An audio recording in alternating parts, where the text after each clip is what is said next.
Vamos transportar nossa imaginação para o cenário que precedeu o dilúvio, um evento catastrófico cercado por lendas e enigmas. De acordo com as histórias bíblicas, essa era foi habitada por seres extraordinários, civilizações que se perderam e eventos divinos que deixaram uma marca eterna no planeta. As narrativas desse período anterior ao dilúvio são cativantes e cheias de mistério, registradas de maneira imortal nas páginas do livro de Gênesis da Bíblia Sagrada. Hoje trago todos os detalhes sobre como era o mundo antes do dilúvio, desde o surgimento do homem até sua extinção. Por isso, peço humildemente que clique no botão de curtir e se inscreva para ajudar a divulgar nosso trabalho. Conforme sabemos, o livro de Gênesis conta a história de Adão e Eva, os primeiros seres humanos criados por Deus. Após desobedecerem às instruções divinas, foram expulsos do Jardim do Éden. Adão e Eva tiveram 2 filhos mencionados na Bíblia, Caim e Abel. O assassinato de Abel por Caim é um dos eventos mais trágicos e conhecidos na história bíblica. Caim e Abel ofereceram sacrifícios a Deus, mas este aceitou a oferta de Abel e rejeitou a de Caim. Movido pelo ciúme e ira, Caim levou Abel a um campo e o matou. Deus marcou Caim como um fugitivo errante na terra, e Caim partiu para a terra de Nod, onde ele e sua esposa tiveram um filho chamado Enoque. Caim construiu uma cidade e a nomeou em homenagem ao seu filho Enoque.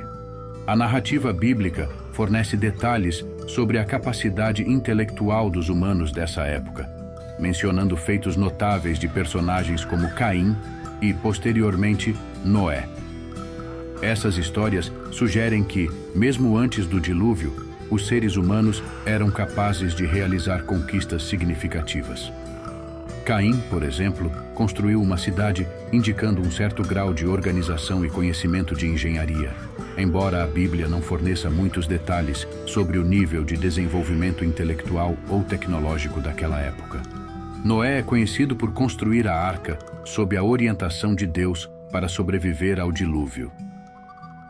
A construção de uma embarcação tão grande e complexa, capaz de abrigar uma grande variedade de animais, exigia conhecimento técnico considerável.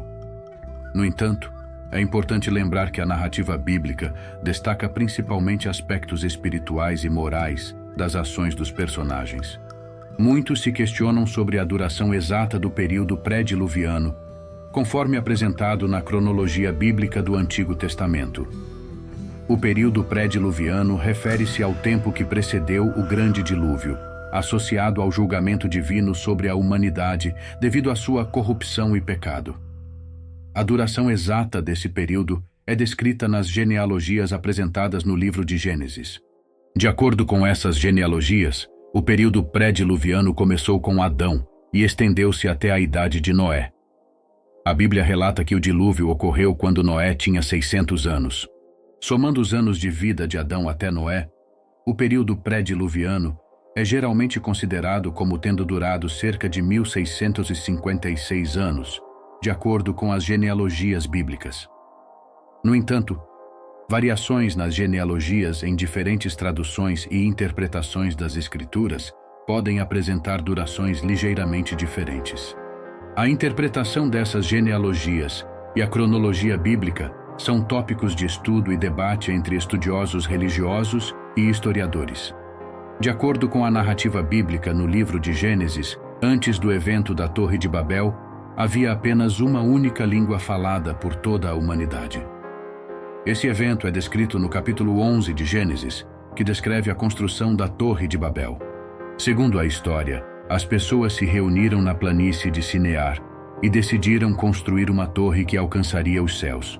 No entanto, Deus viu isso como uma tentativa arrogante e desafiadora da humanidade de se elevar acima dele. Como punição, Deus confundiu a língua das pessoas, fazendo com que falassem diferentes idiomas. Isso resultou na dispersão das pessoas pelo mundo, pois não conseguiam mais se entender. Outro detalhe curioso foi a longevidade notável das pessoas que viveram naquela época, registrada nas genealogias apresentadas no livro de Gênesis. muitos indivíduos teriam vivido por várias centenas de anos. Por exemplo, Matusalém é frequentemente citado como o ser humano mais longevo da Bíblia, com uma vida que teria chegado a 969 anos.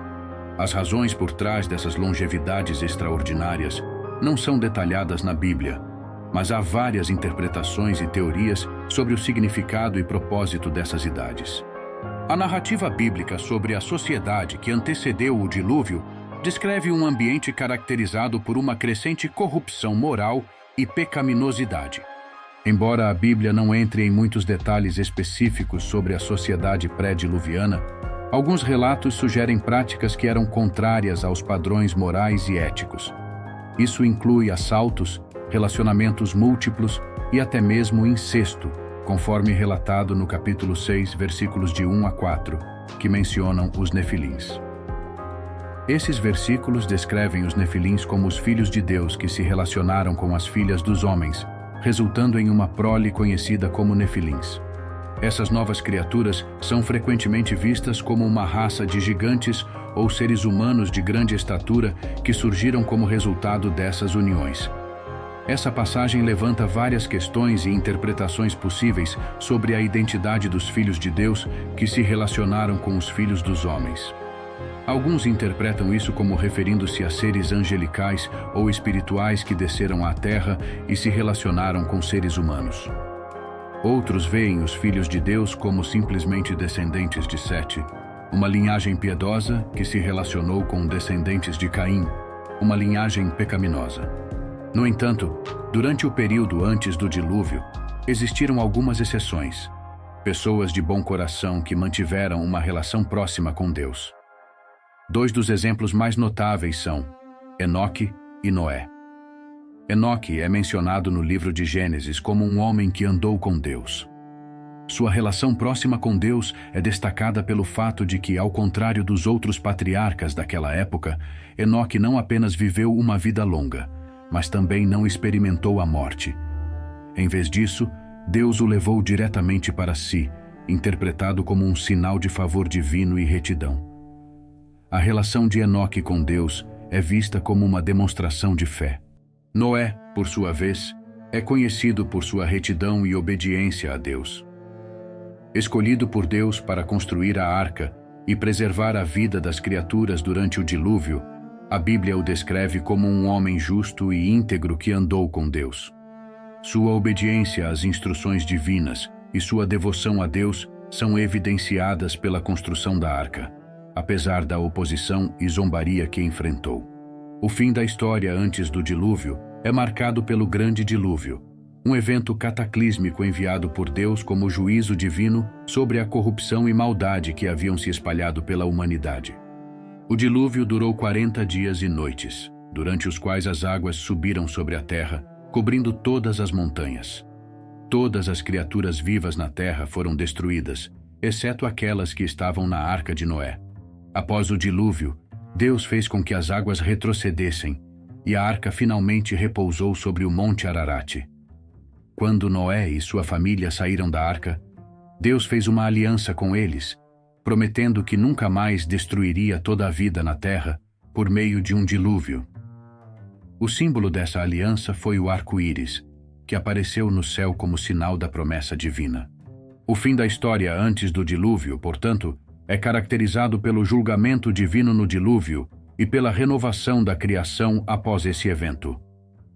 Noé, sua família e os animais na arca foram os únicos sobreviventes daquele tempo, e a narrativa prossegue com a história da humanidade, recomeçando a partir dessa família. Se você gostou deste vídeo, por favor, deixe seu like e inscreva-se no canal. Que Deus te abençoe.